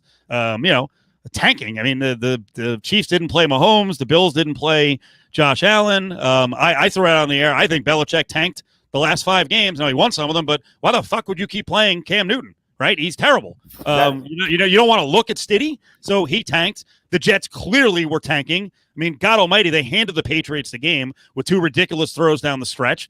The Jets handed the Raiders. Greg Williams did. I still believe that was all orchestrated, that Greg Williams was just a fall guy, and Gase and the higher-ups are like, just fucking go all out of blitz. If you have a chance to screw something up on defense, do it. Just do it. So there's been There's been tanking all year, and there's been tanking in recent years in the NFL. Just because you didn't notice it, and this one was obvious, you don't have to discover. You're not splitting the atom here. Well, I think the problem is there's shitty tanking that's gone on because, frankly, the Eagles tanked shittily. They did. Okay, no doubt. The Cowboys should have been trading guys right and left. Yep. As soon as Dak Prescott went down, because it was fucking over. Like, I don't give a shit if you like. I don't care. For a football team, there actually is a reason to like try to build the culture because it's a cancerous organization. So for Ron Rivera, who's saddled with this jackass owner, there is a value in building culture. So I will listen to that argument. I've talked to enough coaches that there is something to it. But overall, accumulating resources is real. Every industry in the world does it. Why the fuck is it different in football? It's not. Okay, why would it be different in sports? It's not. Okay, you accumulate resources. That's what you do. That's what every smart – no, who the fuck says buy high on stocks? That's literally what they're doing. Like, no, we got to try to win that 7th game. Fuck you. There isn't a meaningful win until you get to 11. Yeah. Right? If you look at your team and go, we might win 7 games, then win none. Right. Do whatever it takes to get the number 1 pick. No win means shit until you're going for the 11th. Like you can, like I said, 2010 Packers won 10, won the championship, but they were a team that could have won way more. So like if you look at your team and you don't think you can win 11 games, quit fucking around. This isn't your year. Trade Saquon Barkley. Get resources, right? Do what it takes for the future. Take a little shit. And it's like, in baseball, I call it, why you brought your closer in, it's his 7th, 9th in a row. Well, he's my closer. It's my guy. Well, you're a fucking moron. Okay, you managed to the post-game press conference because you were like, I don't know, do I go to the lefty or the righty or do I go to, choice B or C? A is dead on arrival. Pedro Martinez, like in 2004, 110 pitches in against the Yankees. Grady Little managing for the post-game press conference. Well, NFL teams do that all the time. Well, we're going to win. We're going to try to win every. Joe Judge lost like 3 points with me. He's like, we will try to win every game. If he means that, then he's a fucking moron. Okay? Like resource management. That's what it's all about. And so, no, I don't like Sal Paolantonio looking at that. Like he's the guy who buys all the shit that coaches say, right? Like if you've been in this business long enough and you build relationships and you go talk to guys, I know because like I'll be sitting there and I'm like, okay, I go back and I think about it. And I'm like, okay, he said this, he said this, he said this. Is this gold? Can I hang my hat on this? Or is this like I'm kind of being sold a bill of goods and he's using me to get his message out there? And this is bullshit. This guy's like drowning and not like, oh, no, we got it all figured out. Here it comes. Like you've got to be able to figure out, one, when they're on mic and camera, what they're saying is bullshit. But also off mic and camera, are you just being used? And so many of the old-time guys, so many old-time writers, like a writer, you know what frustrates the shit out of me about so many writers? They don't have an opinion unless somebody else told it to them. Mm-hmm. There are a lot of super big-name writers that if you're like, hey, like that, we're all writing about how the Astros were shitheels because that's what all the other GMs said. And then the Astros are winning. They're like, well, I mean, look at what they did with their draft and all this. Like, no, wait a minute. You were talking about how they're shitheels. Because you have no independent thought where you go, well, wait a minute. They're accumulating all these super high picks. Like, this might actually work. And you have no independent thought. Well, owners are like that. Coaches are like that. Oh, shit, I can't take any shit for 10 minutes. So I got to do something to try to get people off my ass now. Like, learn to eat some shit. I've said it a lot. We talk about it all the time. You're all eating shit, man. Everybody's taking a bite of the shit sandwich. No matter what you do in life, you're eating the shit sandwich, right? It's how big a bite does your employer make you take and how much fucking sauce do you get with it, right? Like, that's it. So, like, acting like I can't make this move or make this decision because I might have to take a bite of this shit sandwich, you're going to eat it at some point, asshole. So acquire a taste. Because if you can't eat shit, you can't win. So there's nothing better than hearing, really, Paolantonio is a writer. He's a broadcaster, but he started writing. And he has a real issue if people push back on him. So he goes on with Angelo Cataldi in Philadelphia. And I assume because he's got the blinders on already, the Philly, this is a terrible thing for the Eagles and everyone hates the Eagles. He goes on Cataldi's show and he is faced with, like, Cataldi's like, yeah, the Eagles did the right thing. You got to listen to how, like, there's pauses in here. You can tell Paolantonio is getting really pissed. He doesn't know what to say. Cataldi's kind of laughing at him. And Cataldi, he's a good radio host. So he's like, let's fight. Come on, motherfucker. Battle me. Let's go. You don't have to, don't get all pissed. It's a sports talk show. Come on. It's coming up.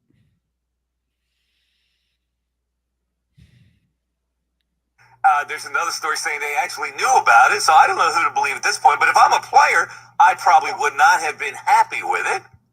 Right, the players. Yeah, I think the players knew.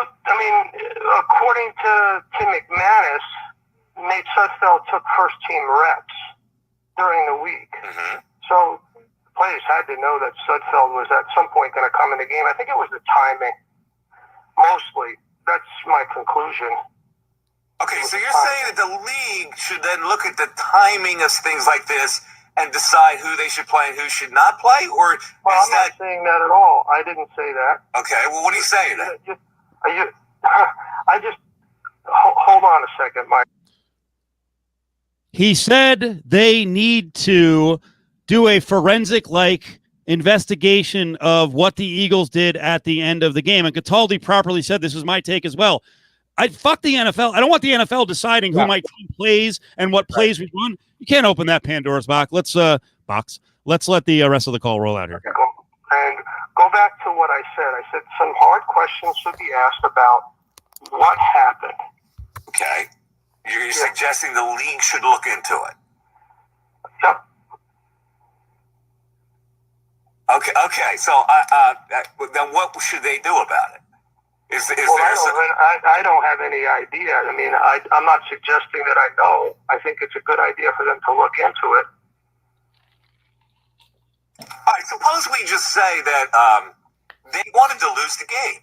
Now, mostly the fans are going to be on the side of that, right? So why should the fans care that they put Nate Sudfeld in that game? And who is the league to say that Nate Sudfeld stinks and would play like that?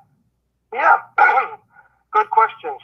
You know, I think I've heard from a lot of different fans a lot of different things. People are outraged by it. People are fine with it because it moves them 3 spots in the first round. What is your feeling about it? I don't have a feeling about it. I think whatever. I thought it was unusual that they did that. I wanted the Eagles to lose. It's interesting that the head coach would go along with it. You wanted the Eagles to lose? Yeah, of course. The majority of the fan base that we talked to, of course, would take the 6th pick instead of the 9th pick when the game doesn't mean anything. It's only the players in the locker room that would care about busting their rear end to win a game and having the coach bail on them. As a fan, I couldn't care less. That's brilliant. Let me identify the name of the host correctly. It's actually Mike Missinelli, who...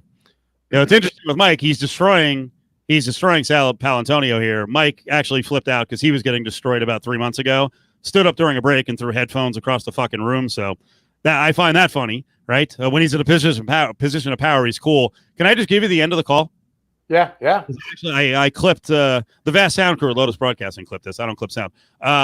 Here's the end of the call. All right, this is an ongoing drama that's good for us as far as interest goes, but we'll see how the franchise handles this. Sal, always a pleasure, man. Thank you.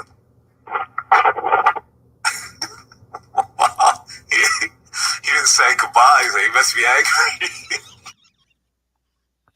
Yeah, baby. We call it the bat shoot. Yeah. When they hit the bat shoot. I always, you feel like, well, I did something right? Because I don't go out there to just be an asshole. So if I get the bat shoot, I'm like, all right, man, I think I went where this needed to go. I'm always, it's the phenomenon, like TV, like, listen, I like the printed word. I like the television word, right? Every medium has its own strengths and weaknesses, right? Television is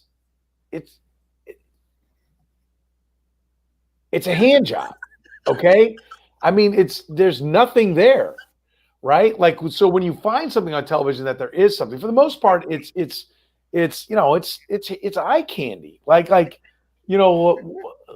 and so when you get pulled into our world, I always joke around, and like I said, writers are talented people, TV are talented people. There's different things that they do that they're really good at that I don't have to mess with. But like, you write a column, I'll read your column on the air, and I still got like 13 more minutes in my opening segment. You spent 3 fucking days writing this column. Well, I'll read it on air, like what you put all your time into, and I got 13 more minutes in my first segment of 12 segments I'm going to do. Right? TV guys, if I put a TV report, what Sal Paolantonio contributes on a Sunday broadcast, I got 19 more minutes of my opening segment with 11 more segments after that. Right? So like, then you get into our world, which is, okay, let's get deep. Let's dive to the bottom of it. And there's nowhere to go. So he went from like sensationalized. He's one of those guys, what I describe now, where he's become now is just say it louder and pause more. And it'll seem like whatever you said is a big deal, when in reality, you're saying nothing. Yep. I want to give the audience a chance to think about this for a second, because I'm going to ask Petro a question about TV people. Which TV sports people locally should we put on Cofield and Company? Go ahead and give me some names. Petro, do you put TV KC people on a regular basis? Or KC TV people on a regular basis? KC TV people? Local sports guys. There are a couple. Well, Frank Bull used to be. He's not. Yep. So no. Yeah, of course. And Mick Schaefer, who I go on his television show, he comes on our midday show. He used to come on with me, and we did a thing. But no, right now there are no local television sports people that come on my show. My biggest fear is that. Like, I can be mean, but I don't want that to happen, because if I disagree with you, we're fucking fighting.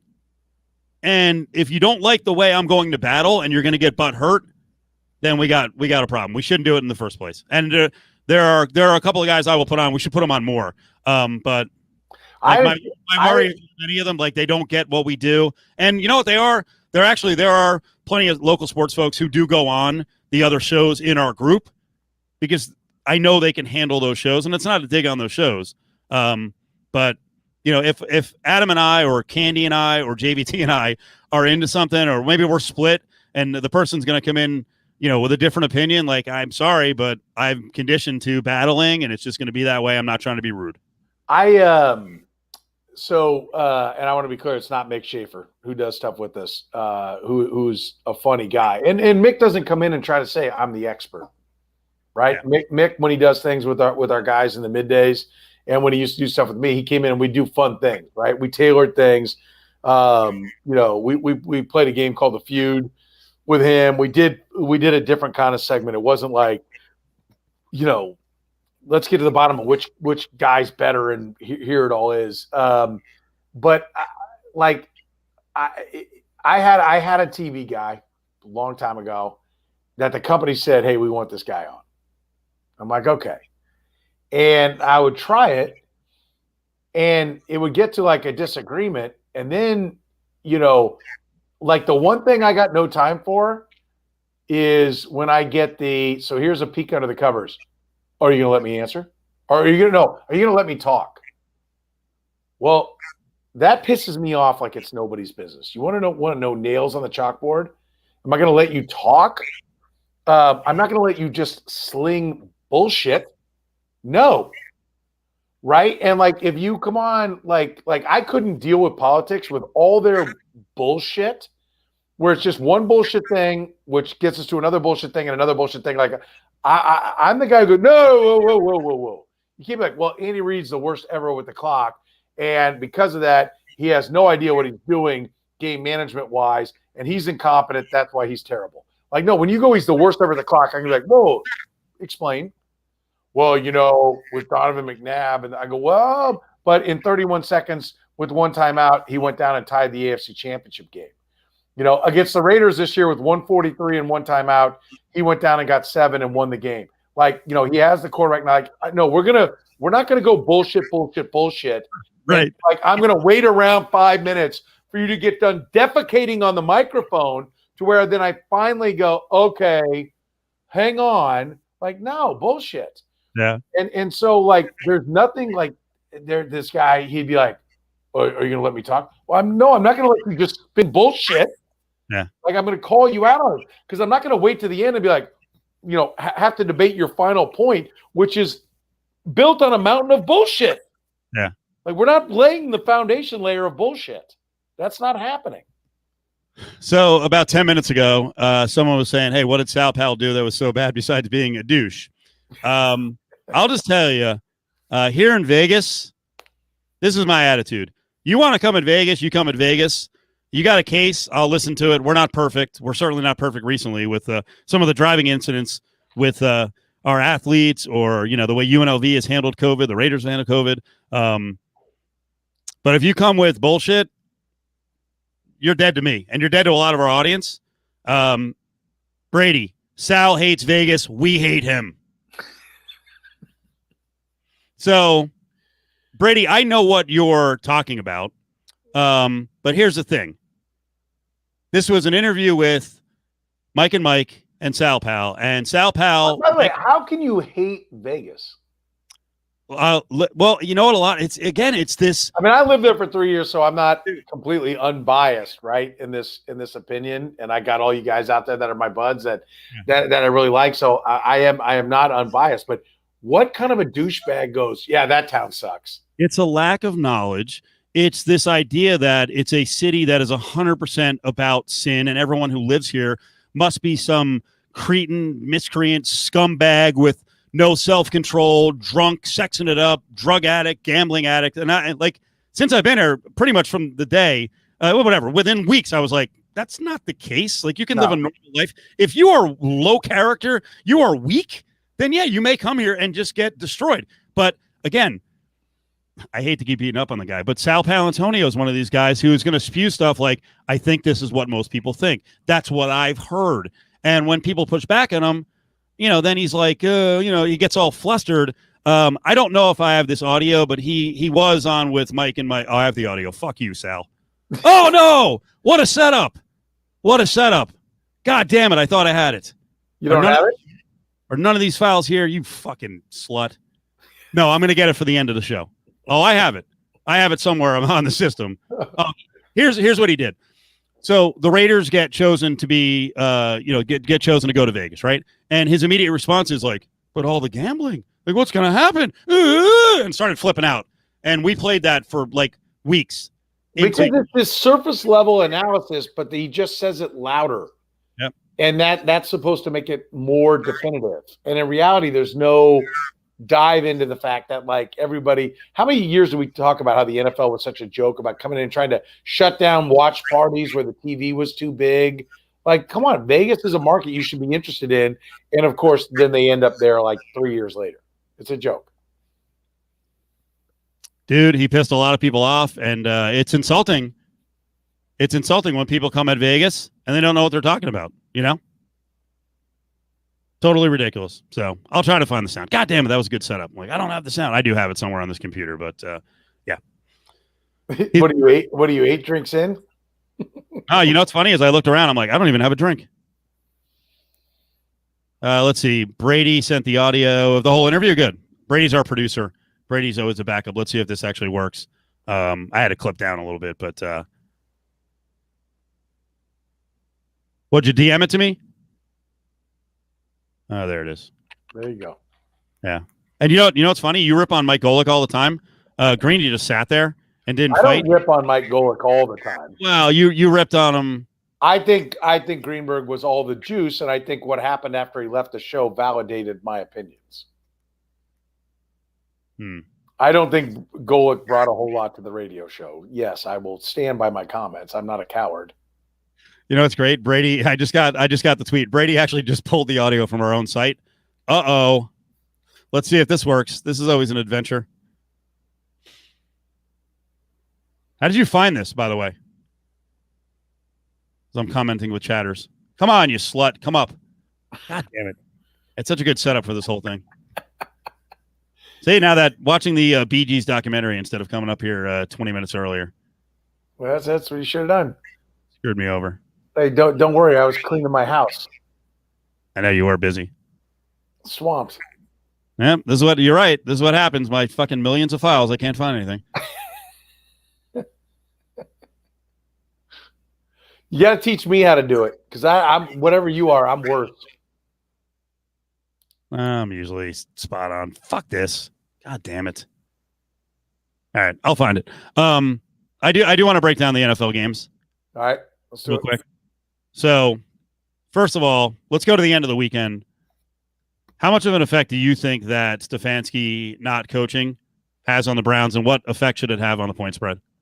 Well, I think when your play caller's out, it's big. What's the number? 9.5? No, what is it? 6. 6, yeah. I think if you're a Steeler fan, you're scared that number's not higher, aren't you? No. I am. I'm actually hoping. I'm hoping to get. I hope more people freak out and keep betting the Steelers, and it goes to 7. I would love to see that. I will tell you this: in Kansas City, the dream scenario is Bills win, Browns win, Chiefs get the Browns. Like the Browns, I think, are the worst team. I think the second worst team is the Steelers. Really? Yeah. Well, why? Like, you don't think the spread could be that much higher? By the way, do you have a speaker on there? No. Okay. I'm hearing some kind of feedback, but anyway. No, I'm not. I think the Browns are the worst team. The Steelers are the second worst team. Probably the Colts, third worst. Then Titans. And then Ravens, and then Bills. And the team that scares me as a Chiefs fan is the Ravens. Because if anyone is last year's Kansas City Chiefs, a team that felt like they could win it the year before, is hungry, fired up, and playing well coming down the stretch, it's the Ravens. I know the Bills are on a roll as well, but I think the Bills resemble to me more last year's Ravens. They're everybody's darling, and I could see them getting knocked off because I think the Colts are dangerous. I think that's a dangerous first matchup. Wouldn't you way rather play the Browns than the Colts? You're in mute.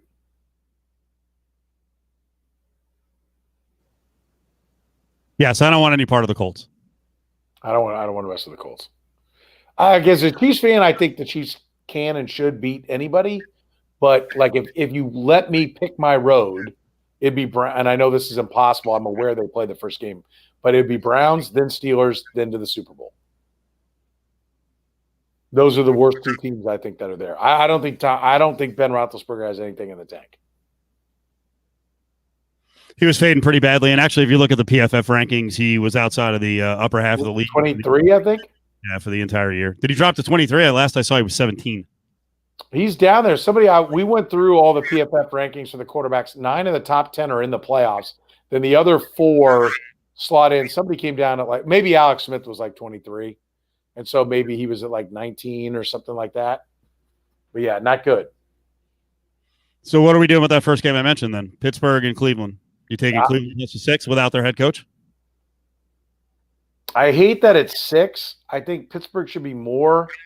But no, I'm not taking Cleveland. I think Cleveland's happy to be there, and I think Pittsburgh unleashes the fury on them. So I'll take Pittsburgh minus the points. We talked to our buddies at the Westgate today, and because all these games are linked together, some of these favorites and especially teaser cards and all that he thought it might actually go to 7 on Sunday before the game, but we'll have to see on that one. And you like Cleveland? I'm leaning Cleveland. I might not play the game at all. I might go in game. It's not my favorite play. But if you have to pick, you're picking Cleveland. I'll take Cleveland plus 6. I'll take Pittsburgh. Yeah, I don't think the Steelers are that good. Colts and Buffalo. So you're on the Colts plus 6.5. I am on the Colts.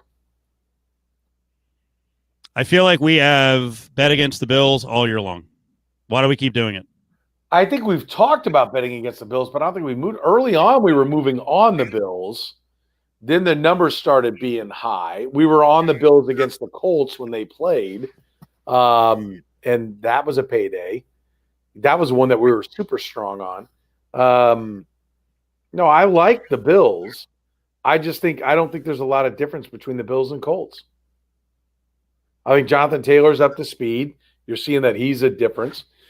He makes a difference, which I think can keep their offense off the field. And I think the Bills' defense is weak.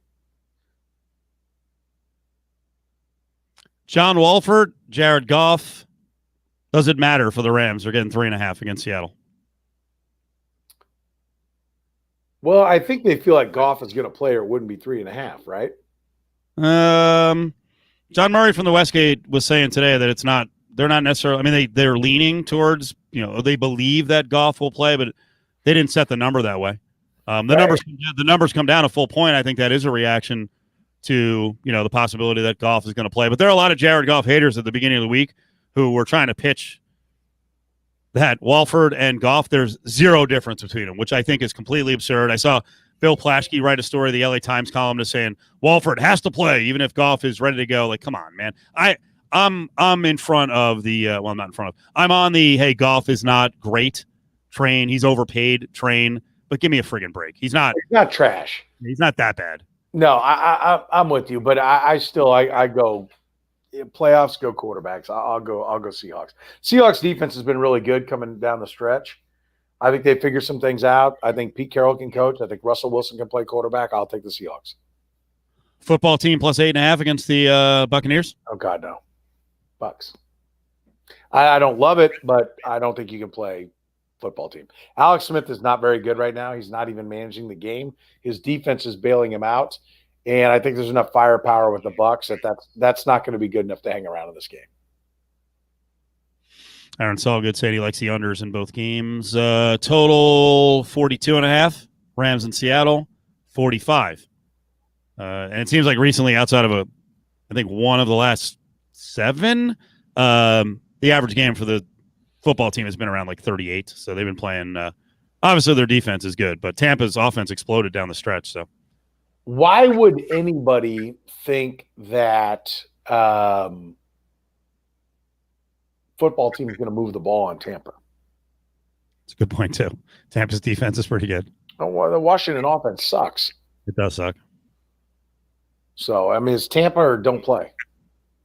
3.5 Baltimore over Tennessee. I think Tennessee's Baltimore.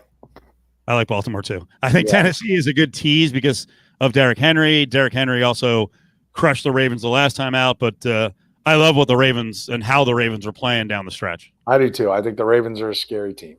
And I generally don't think you can win, certainly not 4 games in a row against playoff teams without a guy throwing 300 yards, and they rarely throw for 200 yards. But I think that they can win 2 or 3 of those games without throwing for 200, right? The Titans threw for less than 100 yards in each of their 2 games before they played the Chiefs, and then they had to keep up with them. I think the Ravens can throw well enough. I don't believe in Tennessee's defense, and I think the Ravens can punish the Titans for not being able to get them off the field. And so Derrick Henry's not going to get 35 carries because Baltimore's going to play back at him the same way they play. Well, somebody said this is going to be a real dogfight. I said, like, a dogfight with Maverick and Goose, in Abrams tanks, right? Like it's like it's not going to be an aerial battle. It's going to be a bunch of running. But I do think it can be an entertaining game. I love both head coaches, but I like Baltimore. I'm strong on Baltimore. You love Matt Nagy. By the way, Titans are an upset because they're not favored, but they are at home. Yes. So I mean, this I get it. Point spread, it's an upset, but like taking the home team, don't be bragging too much. Bears plus 10, plus 9.5 against the Saints. I actually do kind of like. I am a fan of Matt Nagy. It's like I said about Herm Edwards winning playoff games with Chad Pennington. To this point, Matt Nagy has not won a playoff game with Mitchell Trubisky. The double doink, which Curtis reminded me of 2 years ago, kept them from winning. Otherwise, Matt Nagy would have a playoff win on his belt. But when you have the lesser passer, it's tough to win, right? It's really tough to win. Yes, I do like the plus 260 on the Colts. I'm tempted. I'm tempted to try the Bears, but I would probably just stay off it personally. My God, last week sucked. Bears with a complete no-show, and then anytime they had a chance to score, Nagy's like, we'll go with the field goal. You ain't going to win kicking field goals against the Saints and especially the Packers. So hopefully lesson learned, and he's more aggressive. I would agree. But I think there's a limit to how aggressive you can be when you are trying to manage the game with a guy. National title game on Monday. We got Ohio State +8 against Alabama. I could see it go up a little bit more. It pushed from 7.5 to 8 on these rumors that Ohio State might be not ravaged, but dealing with COVID issues. Again, you got the broken, injured ribs of Justin Fields. So I will take the Buckeyes plus the 8. Me too. Yep. Like all the hype is like sending you to Alabama. Give me Ohio State. I had Ohio State. I have an AP vote. I had them as my preseason number 1 before the Big Ten opted out. I think they're the best team on paper. I think Alabama's really good. I think these are the 2 best teams in college football this year. My hesitation is I think Ohio State's got to have it all working. I like the points, but I like the quarterback side. Listen, name an Ohio State quarterback that's pissed a drop in the NFL. And I bring that up, you're like, well, what does it matter? This is college. Well, this is really kind of like 2 teams full of NFL guys. So, like, there are playmakers everywhere. Like, it's great when you pile up, 35 touchdowns and 3 INTs against Purdue and Minnesota and, most years Minnesota and Rutgers and all these teams. This is big boys against big boys. All right? And so I'm not convinced that any Ohio State quarterback's that good. None of them have done anything in the NFL. None of the Urban Meyer quarterbacks have done anything in the NFL. So that does scare me. That's my pause for concern, is that he's going to see real NFL type shit and definitely real NFL guys out there. And does he wet down his leg like he did? What was the game they had? Was it the Big Ten championship game? Is that the one they won like 16-6 or 9 or something? Some turd score. Like there is Fields in big games. I'm not 100% all in on, but I think with this, I think everybody is an auto bet on Alabama, so I'll take Ohio State. Doug says best on paper, Bama is better at every spot. Well, first of all, they're not better at quarterback. Justin Fields is better than Mac Jones. I think Trey Sermon. I don't know. I actually, and I know I got grief for picking Mac Jones for the Heisman Trophy. I think Mac Jones can play. All right. I think they have the better quarterback. That's also why I'm on Ohio State. Najee Harris is awesome, but I don't know. Trey Sermon and Master Teague, when healthy, might be as good or better. Chris Olave could be better than any of the receivers on Alabama. Might not be. But Ohio State's got plenty of talent, folks. Oh, Ohio State is loaded. And Ohio State's defense has got guys. I mean, this will be – there are a lot of guys that are going to play on Sunday on both sides of the ball. KC Chief 3 says Bama by 10+. I don't think you can get that prop, but you can probably get a special prop of like 14. So minus 14. So fire on that. There'll be a bunch of special props. Yeah. Yeah. I think, like I said, he has to be healthy, but I think Master Teague is a guy who like no one knows about. He's fucking ridiculous and he's gigantic. And not to say Najee Harris is awesome too. They're both. I mean, I'm not going to sit here and argue over, who's bad. They're great. Their skill position players are tremendous. Who's a better coach right now? Saban or Ryan Day? Saban is better. He's done nothing to say he's not. Let me tell you, listen, there's 2 things. Are you saying who's going to have the better game plan, or are you saying who's the better coach? The better coach is Nick Saban, not based on resume, but the thing about Nick Saban is, like, here's how you measure everyone. When they start having to replace their coordinators, do they keep doing what they're doing? Like Ed Orgeron, you saw, and Ed Orgeron actually circled the wagons pretty good after just a horrible start. But, like, it's a different guy at OC and a different guy at DC every year, and Alabama just wins. It's like, well, they recruit. Yeah, they do recruit really well, but they recruit just like LSU, just like Clemson. Like, it's blondes, brunettes, and redheads with the top 5, 6, 7 program recruiting's out there. Which one do you like more? Great, you like the redheads, then you like Clemson's class or Georgia's class more. If you've got the depth of guys that are big time players, then it's what do you do with them? And Nick Saban's kids are always ready to go. And the other thing that like you cannot deny about Nick Saban is he's gone from being a guy who's winning national championships like 16-6 to winning national championship games 47, 41. He's Belichickian in that. He's awesome. He's like, we can't do defensive strength anymore. You got to score. So let's get all the best skill position players and make sure that I have a good offensive coordinator. By the way, Steve Sarkisian, whatever he gave to the agent, whatever cut the agent gets from Texas, Nick Saban gets the same. Come on, bro. Yeah. Oh, no doubt. He saved your ass. No doubt. And Sarkisian, maybe, I know he's always gotten big jobs, so he's very much appreciated. And maybe his alcohol problem was all that kept him from being a star already at Washington or USC. But I will tell you, Big 12 country, like, really? Like, this is your big move? There's a little bit, like, we're going to find out. Is he Pete Carroll, being hired at USC where you're like, really? I'm not sure. Like, this isn't – like, there's definitely no, like, oh, we're throwing a parade because we hired this guy. Right? Ohio State hired Urban Meyer. They threw a parade. Alabama hired Nick Saban. They threw a parade. There's no parade for this. But could he be like, okay, we're not sure about this Pete Carroll thing, and it works out? Yeah, I can see this scenario where it works out.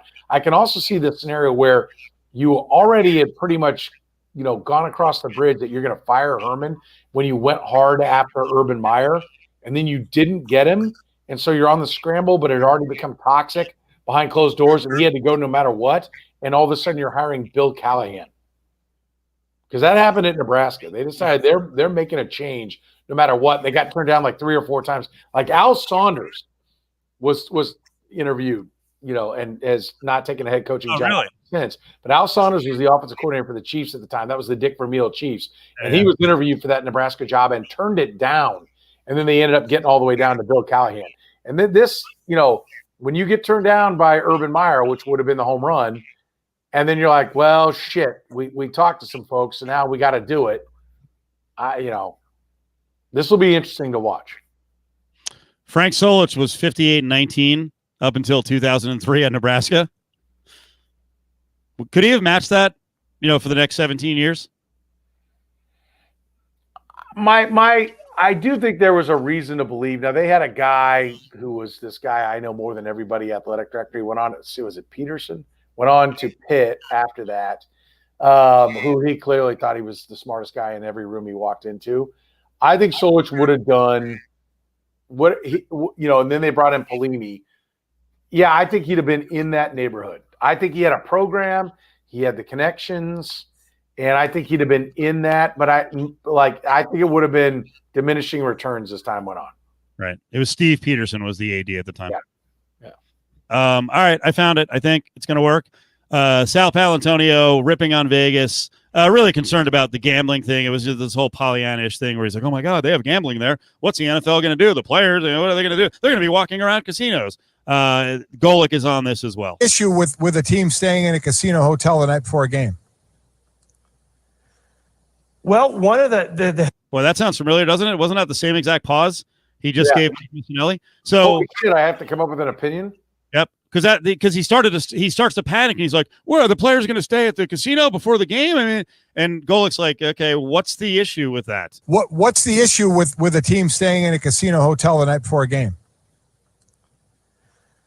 Well, one of the head coaches is, can the player go down? What do you do? How do you monitor them gambling? You're not supposed to gamble, right, Mike? I mean, well, no.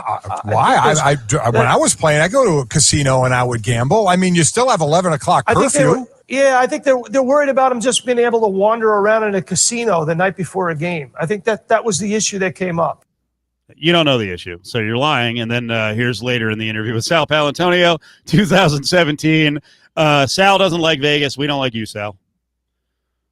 Well, you have cameras for the first time. I asked an NFL security guy yesterday at the party, will they put cameras in the locker rooms? The one of the things, the fallout from the Brady jersey being stolen at the Super Bowl was, we found out they don't have cameras in the locker rooms. You got cameras everywhere. And he said, well, they don't want to put cameras in the locker rooms for a lot of different reasons. You don't put cameras in a lavatory or in a restroom for the obvious reason. You don't want to intrude on people's privacy in the locker room. Will you put cameras in the locker rooms in the Las Vegas stadium, the new stadium, to prevent guys from just wandering in there because it's a different environment?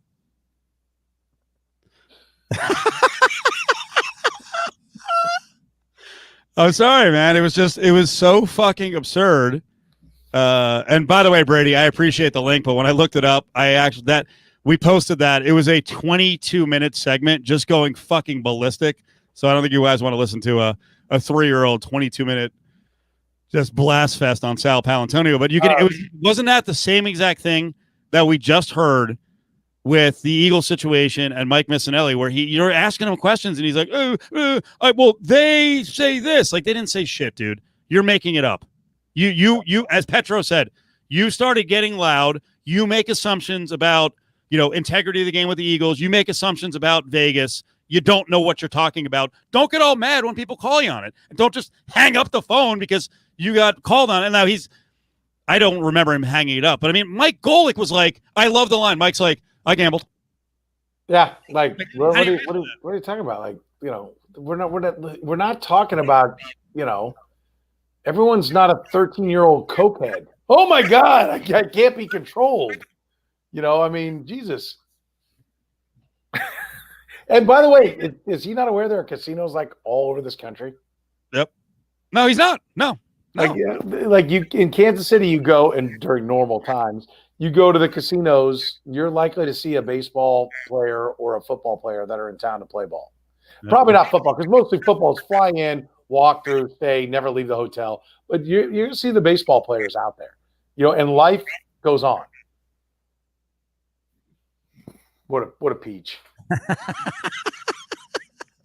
I'm sorry. I love playing that audio because he's just stumbling and bumbling, and Golick outsmarted him.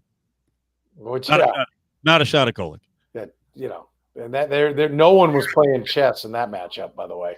Willie, who's been here 40 plus years. Yeah. Odds are players are shooting dice in the locker rooms. Yeah, probably in lots of markets, not necessarily Vegas. They don't have to dice because right after the game they can go play craps legit and actually have it governed, and it's some legal game they're playing. What do you think happens on planes? Oh yeah, you think they're all studying their playbook on the plane home? Like, the gambling's going on. Like, Jesus. Like, come on. All right, everybody. Hope you enjoyed it. Sorry I botched the vibe about 15 minutes ago with the audio not available. No, you totally made up for it by coming back to it late. Thank God. My 5,000 audio files that I have, I could actually find where something was placed. Normally I can't. It takes me an hour to find anything. So good job, Petro. Yeah. See you next week. Good to you, Steve. Good to see you, buddy. Happy New Year to you, my friend. Happy New Year. And I will say, on a day that was pretty interesting today, simply USA, USA.